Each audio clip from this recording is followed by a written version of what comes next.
Kobe Bean Bryant, the greatest player of all time. Does that sound like a reach to you? To many it does. There aren't many who make this claim outside of the biggest Kobe fans in Los Angeles, but by the end of this video, you'll likely see that Kobe has a stronger case as the GOAT than many people give him credit for. Kobe is a fierce competitor, a perennial winner, a 5-time NBA champion, and one of the greatest scorers in NBA history. For years, I have been saying that Kobe is the most amazing player I've ever seen in a literal sense. No player has ever left me in awe more than Kobe did. He did things on the court frequently that you would think no other players could do. Incredible footwork, astonishing fundamentals to go along with his elite athleticism, a remarkable ability to focus on the task at hand and play through injuries that shouldn't be humanly possible, and the ability to frequently hit seemingly impossible shots, whether it was with multiple defenders on him, being off balance, being under contact, or from deep range, or all of the above. It didn't matter. Kobe could do it all offensively, and often did during his prime, just about every game he played.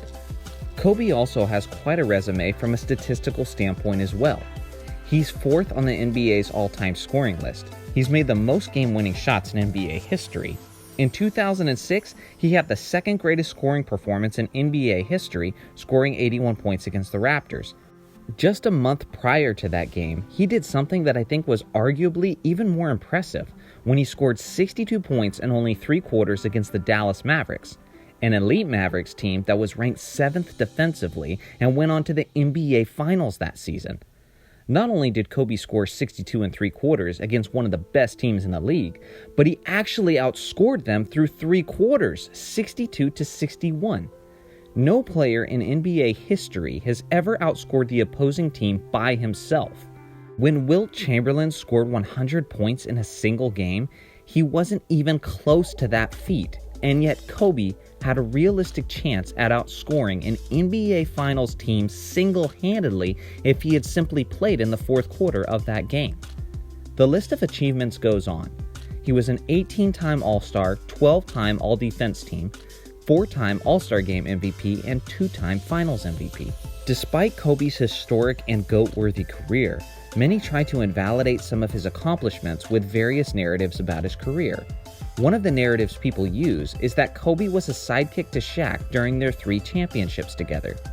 They'll say that Shaq carried Kobe, or at the very least, Shaq was clearly the best player during their dynasty days. Let me start by picking apart this ridiculous narrative year by year and show you how these years actually strengthen Kobe's GOAT argument. The year 2000 was Kobe and Shaq's first championship run. Throughout the regular season, Shaq averaged 29 points and 13 rebounds on 57% shooting, while Kobe averaged 22 points, 6 rebounds, 5 assists on 47% shooting. This was the only championship season where Shaq was clearly the better player, but even with that being said, neither Shaq or Kobe could have won the championship without the other player. Everyone remembers Shaq dominating the NBA Finals and securing Finals MVP, but they also forget the road to the Finals. In the Western Conference Finals against the Blazers, it was Kobe who balled out in Game 7 when the Lakers needed it most.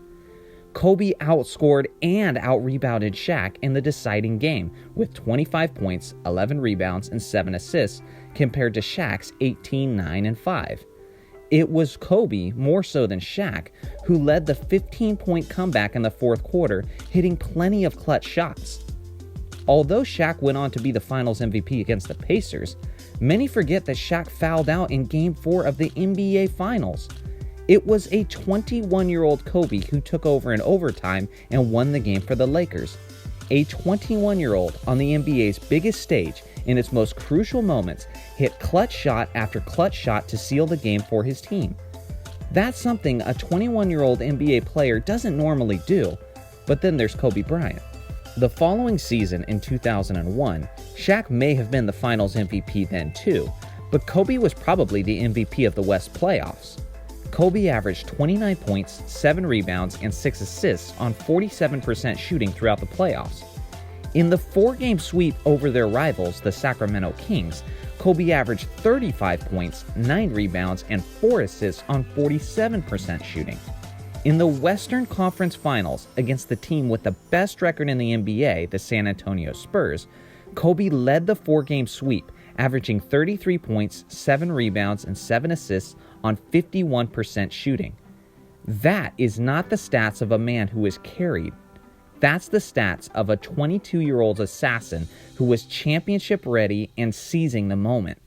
The season after that, in the 2002 Western Conference playoffs, Kobe was once again arguably the MVP. He led the Lakers in scoring 2 of the 3 rounds, and the games were filled with clutch Kobe moments. So not only was Kobe not carried during their 3 championship runs, but he was arguably the best player during the tougher Western Conference playoffs 2 out of their 3 championship seasons. And again, Kobe was only 21 to 23 years old during these runs.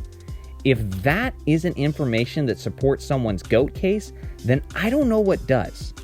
After the Kobe and Shaq split in the summer of 2004, Kobe would be left to compete in the tough Western Conference with a horrible supporting cast. This is one of the most unique aspects of Kobe's GOAT case, is the fact that Kobe may be the only GOAT candidate who spent the prime of his career with a terrible supporting cast. Over the next 3 years, Kobe's starting teammates would often be some combination of Lamar Odom, Smush Parker, Chucky Atkins, Luke Walton, Kwame Brown, and Chris Mim. Holy crap, talk about having to carry a franchise. Throughout those 3 years were some of Kobe's most historic moments. He scored 81 points, 62 and 3/4, 50 in 4 straight games, averaged 35 points, and so on. This was Kobe's best basketball of his career, but it was likely because it was the most motivated he had been in his entire career. With the recent split with Shaq, the narrative was present and growing stronger that Kobe could not win a championship without Shaq.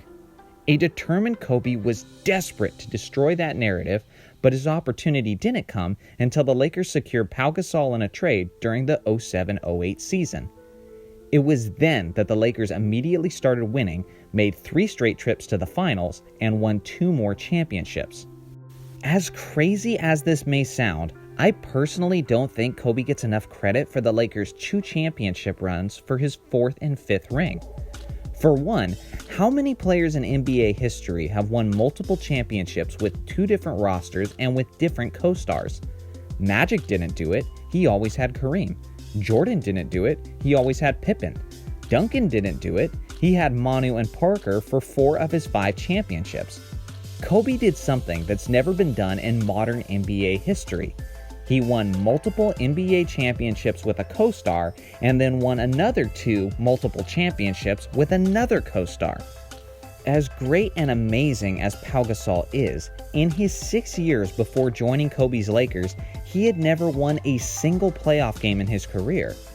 Kobe and Pau made a great tandem, but let's not act like they were this superstar duo that was expected to dominate the NBA like Durant and Curry are, or like Wade and LeBron were. During Kobe's 3 straight finals appearances, Kobe beat 10 50-win teams in the playoffs. In neither of Jordan's 3 championship runs did he face as many 50-win teams. It took LeBron James his entire 8 straight finals appearances to match the amount of 50-win teams that Kobe beat in only 3 years. My point is essentially that Kobe won his 2 championships without Shaq against some of the toughest competition a superstar player has ever seen. Not only was the competition about as fierce as it gets, but Kobe had the deck stacked against him for his 2 championship runs. During the 08-09 championship season, just 50 games in, Andrew Bynum went down to a torn MCL. Despite the fact that their 3rd best player's season had been essentially ruined, Kobe still led the Lakers to win the championship that season. The following season, only 21 games in, Kobe fractured his index finger on his shooting hand. Rather than missing any time or receiving surgery on the finger, Kobe continued to play throughout the season with the broken finger. Even a broken and wrapped index finger on his shooting hand wasn't enough to stop Kobe from leading the Lakers to their 2nd straight championship. This is what makes Kobe so special. Players with broken bones aren't supposed to lead teams to success, but then there's Kobe Bryant. The reality is, Kobe's career was not supposed to be as legendary as it was.